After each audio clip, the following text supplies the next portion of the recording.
2003, the National Intelligence Council, which coordinates the U.S. intelligence agencies, issued a memo that forcefully debunked the uranium claim in unequivocal terms. Contrary to the NIE, this memo warned that the Niger story was baseless and should be laid to rest, according to the Post. Were you aware of the January 2003 memo from the National Intelligence Council? Did you receive it, and can you provide a copy to this committee? I don't know whether I received it at the time or not. I don't have any recollection of it. I certainly don't have a copy of it today. The State Department issued a so-called fact sheet to the United Nations stating that the Iraqi declaration, quote, ignores efforts to procure uranium from Niger, end quote. This was the first time the U.S. government made the Niger claim publicly. But by this time, the State Department had received the actual documents underlying the Niger claim, and your intelligence bureau was saying they were bogus. My question is why the United States was making false claims to the United Nations. Who put this claim into the State Department fact sheet?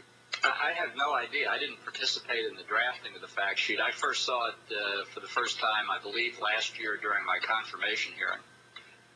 If you were the top arms control official of the U.S. government, Iraq's nuclear program was the #1 arms control issue in the administration. Are you saying you played no role in the speech? You didn't help draft it? You never reviewed it? That's correct. When I was undersecretary, I had 4 separate bureaus reporting to me. They did a lot of staff work on a lot of issues that never came to my attention, and appropriately so. I couldn't do all the work of the 600 people who reported to me.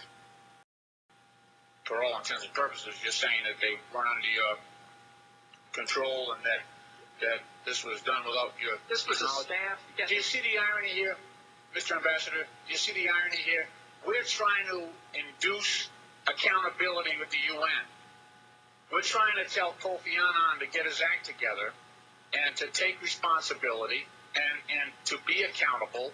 And yet, here we are on this merry-go-round about you have people under your supervision, but they're not under your control, and it's just under circumstances that would require very close scrutiny and supervision. This is an issue of major U.S. policy. No, the preparation of a fact sheet, Congressman, is not a major issue of U.S. policy. This was a staff-level function done. When we're making a decision whether or not to go to war because a foreign country, because Iraq is trying to acquire nuclear weapons, that is a major issue. That is a major issue.